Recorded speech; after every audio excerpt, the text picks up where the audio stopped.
अभी आप जिन ब्रह्मा जी को देख रहे हैं इनके बारे में आपको आगे बताऊंगा। आज इस वीडियो में हम आपको कुछ नई चीज़ें दिखाएंगे जो आज तक हमने भी नहीं देखी थी। इसके साथ ही बताएंगे कुछ वो बातें जिसने इस पौराणिक स्थान की यात्रा की शुरुआत करवा दी। हमारे सारथी अमित भैया को जैसे ही पापा जी ने गंगा जल लाने के लिए कहा, समझो उसी समय नींव पड़ गई इस यात्रा की। उसके बाद क्या था, दोनों कैमरे चार्ज करके निकल पड़े। क्योंकि हम कानपुर में चौबेपुर की ओर से आ घुसे, इसलिए आप रास्ता अब इधर से ही देख पाएंगे। आईआईटी मेट्रो स्टेशन के बाद कल्याणपुर स्टेशन से हम बिठूर रोड पर बाएं तरफ घूम गए। इस रोड पर कुछ दूर चलने के बाद शहर का शोर अब खत्म हो चुका था और शुरू हो चुका था खेतों से घिरा साफ सुथरा रास्ता। खाली सड़क देखते ही हमारे अमित भैया ने गाड़ी की रफ्तार बढ़ाई और कुछ देर बाद ही हमें उस चौराहे पर लाकर खड़ा कर दिया जहां आज से 22 साल पहले हमारे स्कूल की बस खड़ी हुई थी। उस समय भी हम गिठूर घूमने ही आए थे, लेकिन स्कूल की पाबंदियों के साथ। और आज इस बार हमको घूमना था आपको कुछ नया दिखाने के लिए। बिठूर में घुसते ही सबसे पहले आपका स्वागत करता है नाना साहब पेशवा का किला। किला अब किला नहीं रहा, ये अब पार्क है और लोग कहते हैं ये एक मिलन केंद्र है जहां नवयुगल अपना बेशकीमती समय बर्बाद करने आते हैं। हमने सोचा हमारा अंदर क्या काम, तो हम निकल पड़े आगे की ओर। तो एक बात मैं शुरू में ही बता देता हूँ कि मैं आपको कुछ बेशकीमती चीजें भी दिखाने वाला हूँ जिन्हें मेरे लिए दिखाना तो संभव नहीं था और शायद किसी और के लिए भी संभव नहीं है, लेकिन मैं आपको दिखा दूंगा। फिर भी कुछ बता नहीं पाऊंगा। देखते हैं आपकी पारखी नजर पहचान कर पाती है या नहीं। सबसे पहले हमारी कार पहुंच गई पत्थर घाट, जहां हमें शिव के श्राप के कारण पूजा से वंचित हुए ब्रह्मा जी दिखे। सोचा इन्हें भी थोड़ा फुटेज दे दिया जाए और आपने इन्हें शुरुआत में ही देख लिया। पत्थर घाट पर हमें किसी ने बताया यहाँ ऊपर एक प्राचीन शिव मंदिर है जिसमें शिव जी का रंग एकदम काला है और वो सारी मांगे पूरी भी करते हैं। फिर क्या था, हम चल पड़े अपने चैनल को मोनेटाइज कराने की मांग लेकर। कालेश्वर मंदिर जाने से पहले मैं आपको दिखा देता हूँ वो भवन जिसकी 1955 में उत्तर प्रदेश सरकार ने 2000 रुपए देकर मरम्मत कराई थी।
ये बाबा महाकाल का दरबार है। ये आदि अनंत बहुत ही प्राचीन है। इसका इतिहास बताया जाता है कि कुछ 300 वर्षों से इसका इतिहास माना गया, लेकिन ये उससे भी प्राचीन है बाबा महाकाल का मंदिर। यहाँ पर प्रत्येक वर्ष सावन के महीने में महादेव जी का भव्य कार्यक्रम होता है और पूरे श्रावण मास में बाबा का भव्य तरीके से रुद्राभिषेक बहुत दूर दूर से भक्तगण आते हैं और यहाँ पर अपनी मनोकामना को सिद्ध करते हैं। और बाबा, एक विशेष बात है इन बाबा में कि बाबा कभी भी किसी का उधार नहीं रखते। यदि आपने एक लोटा जल चढ़ाया बाबा के ऊपर तो तत्काल ही आपको कुछ न कुछ फल जरूर प्रदान करते हैं महादेव। ऐसा यहाँ का अद्भुत चमत्कार है भोलेनाथ जी का। ये पत्थर घाट कहलाया जाता है। पत्थर घाट में ये महाकाल की दिव्य जीती एवं जागती हुई मूर्ति है। यहाँ पर महादेव जी का दूध से अभिषेक करने पर ज्यादा से ज्यादा फल प्राप्त होता है एवं जितने भी जो अभीष्ट कार्य होते हैं उनको महादेव जी तत्काल ही पूर्ण कर देते हैं दूध से अभिषेक करने पर। और मान्यता ये भी है कि गंगा जल से भी यहाँ पर अभिषेक करने पर बाबा को बहुत प्रिय है। तो इसी प्रकार यहाँ पर दूर दूर से भक्तगण आए हुए हैं, इनका पूजन हो रहा है यहाँ पर, और बाबा सभी की कामना पूर्ण करते हैं यहाँ पर। यही यहाँ पर बाबा की विशेष बात है।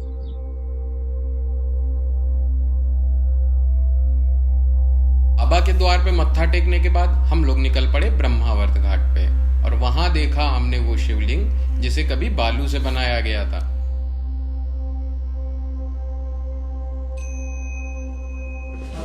ये ब्रह्मा जी का स्थान है। यहाँ ब्रह्मा जी ने बैठ के 99 बार यज्ञ किया है। उस यज्ञ से उत्पन्न हुए महाराज मनु और रानी शत्रुपा, इनसे भई सृष्टि अनेक रूपा।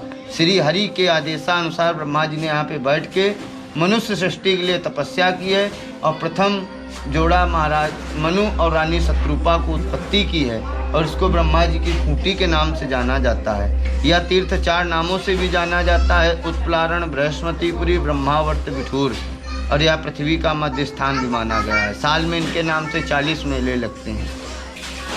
शुभ नाम पंडित ब्रजमोहन द्विवेदी है, तीर्थ पुरोहित, बिठूर घाट।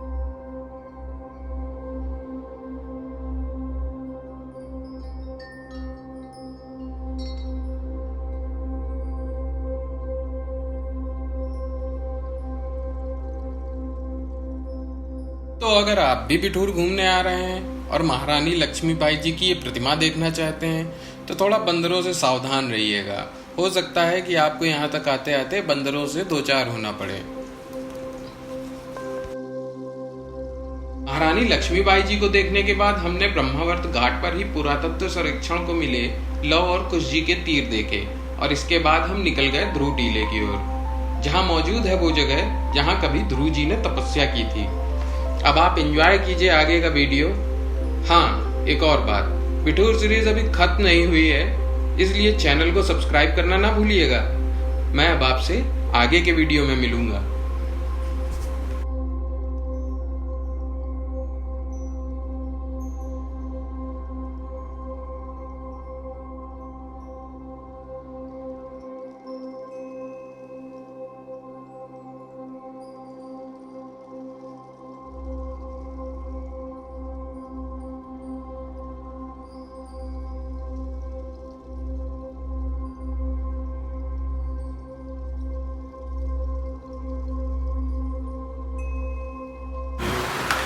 आप इस समय दत्तात्रेय मंदिर में खड़े हैं।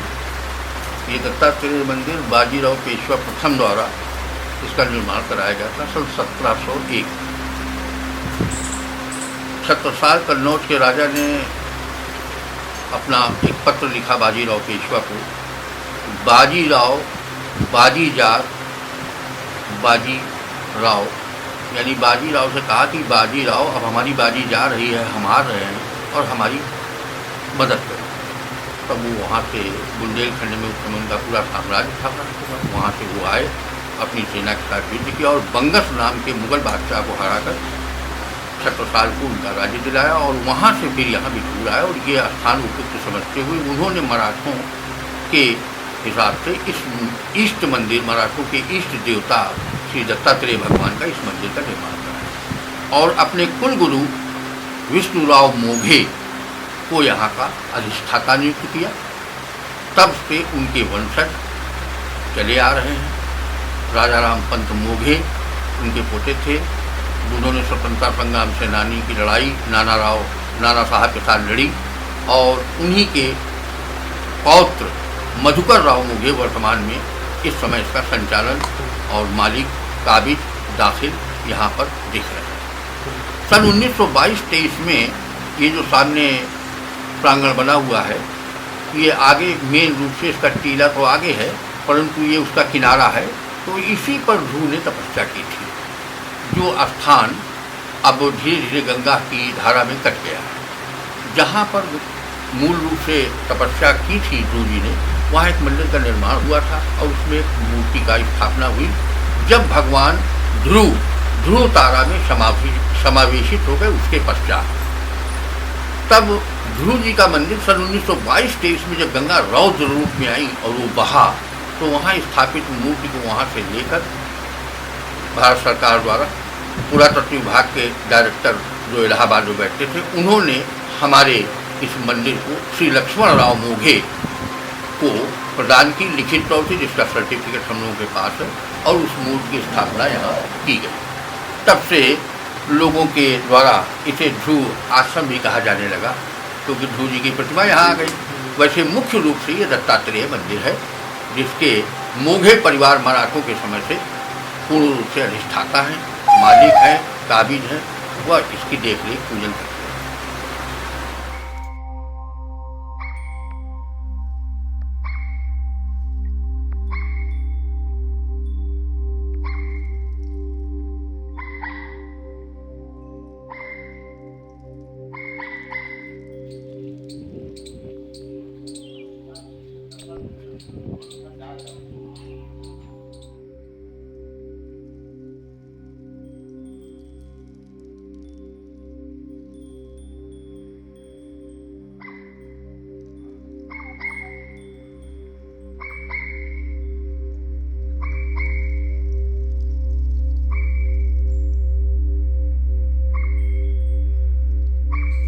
जब मानो कोई जन्मे नहीं है तो ब्रह्मा जी के दाहिने हाथ से मन का जन्म हुआ था, बाएं हाथ से शत्रुपा का जन्म हुआ था।